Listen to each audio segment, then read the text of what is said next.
Το σκάκι δεν απομνημονεύεται. Θα μπορούσαμε να σκεφτούμε ότι δεν χρειάζεται να γνωρίζουμε μία μεθοδολογία για να μπορέσουμε να παίξουμε καλό και αποτελεσματικό σκάκι. Απλά θα απομνημονεύσω από πριν τις δικές μου κινήσεις, ταυτόχρονα τις κινήσεις του αντιπάλου, άρα λοιπόν δεν χρειάζομαι κάτι άλλο πέρα από καλή μνήμη. Αυτή η λογική έχει ένα μεγάλο πρόβλημα. Στην αρχική θέση λοιπόν της σκακέρας, η οποία είναι παρακάτω, ποιες είναι οι επιλογές που έχω σαν λευκός? Όπως αυτή τη στιγμή γνωρίζουμε, οι επιλογές είναι αρκετές. Έχουμε να κάνουμε με τις κινήσεις των πιονιών, συν τις κινήσεις των αλόγων, οι οποίες μπορούν να βγουν χωρίς να χρειάζεται να κινηθεί κάτι άλλο. Σε αυτή λοιπόν την περίπτωση μπορώ να παίξω α2, α3, μπορώ να παίξω α2, α4, μπορώ αυτή τη στιγμή να κουνήσω το β πιόνι, να παίξω β3, μπορώ αυτή τη στιγμή να παίξω β4 και ούτω καθεξής. Επίσης φυσικά μπορώ να κινήσω ένα άλογο στο γ3 ή το συγκεκριμένο άλογο πάλι στο τετράγωνο α3 ή να κάνω το αντίστοιχο για το άλογο το οποίο υπάρχει στο τετράγωνο η1. Αν αυτή τη στιγμή κάνουμε τους υπολογισμούς μας, θα δούμε το ότι συνολικά οι κινήσεις οι οποίες υπάρχουν είναι 20.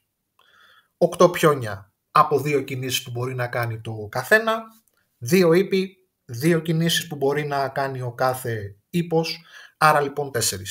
Άρα λοιπόν συνολικά έχουμε 16 κινήσεις με πιόνια, 4 κινήσεις με τα άλογα.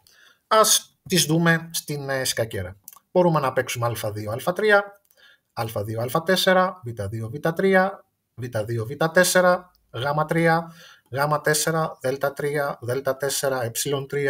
ε4, ζ3, ζ4, η3, η4, θ3, θ4, όπως αυτή τη στιγμή να βγει το άλογο του η1 στο τετράγωνο ζ3, θ3 ή να βγει το άλογο από το τετράγωνο α3 ή από το τετράγωνο γ3, αυτά όσον αφορά το άλογο το οποίο βρίσκεται στο β1.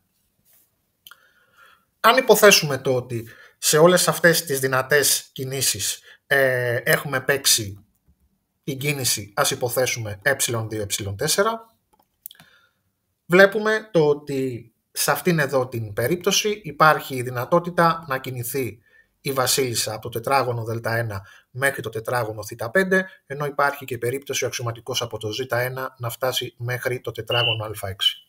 Άρα λοιπόν βλέπουμε το ότι με κάθε κίνησή μας, με κάθε κίνηση η οποία αφορά πιόνι, μπορεί αυτή τη στιγμή να αναπτυχθεί και κάτι άλλο. Από αυτά τα οποία έχουμε πει, το ερώτημα το οποίο προκύπτει και φωτίζει το πρόβλημα της απομνημόνευσης είναι το εξής. Όπως είπαμε λοιπόν, τα λευκά έχουν 20 κινήσεις και με βάση το ότι τα μαύρα έχουν ακριβώς τις ίδιες δυνατότητες, τα μαύρα έχουν και αυτά 20 απαντήσεις σε κάθε μία από τις κινήσεις του λευκού. Άρα λοιπόν οι δυνατές θέσεις οι οποίες προκύπτουν είναι για κάθε μία από τις 20 κινήσεις του λευκού υπάρχουν 20 διαφορετικές απαντήσεις για το μαύρο. Άρα λοιπόν έχουμε 20 επί 20, 400 διαφορετικές θέσεις οι οποίες προκύπτουν από όλες τις δυνατότητες που υπάρχουν για την πρώτη κίνηση, είτε πρόκειται για το λευκό είτε πρόκειται για το μαύρο.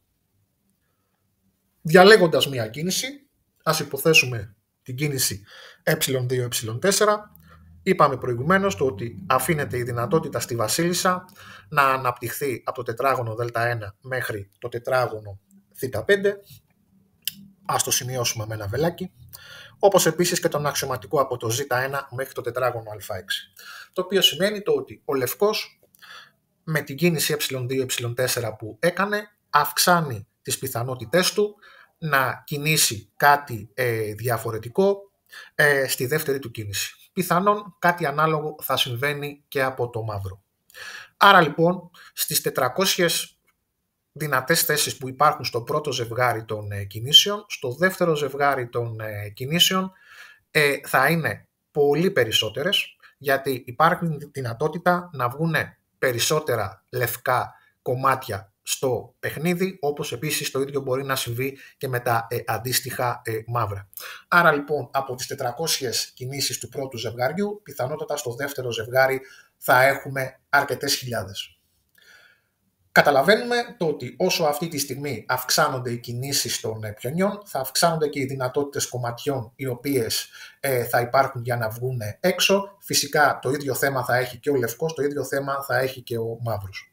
Άρα λοιπόν θα φτάσουμε σε ένα χρονικό σημείο τρίτης, τέταρτης, πέμπτης κίνησης που οι δυνατές θέσεις οι οποίες θα υπάρχουν στη σκακέρα ή αυτές οι οποίες θα θέλουμε εμείς να απομνημονεύσουμε θα είναι εκατοντάδες χιλιάδες, πράγμα το οποίο κάνει το θέμα της απομνημόνευσης όλων των δυνατών κινήσεων πρακτικά αδύνατο.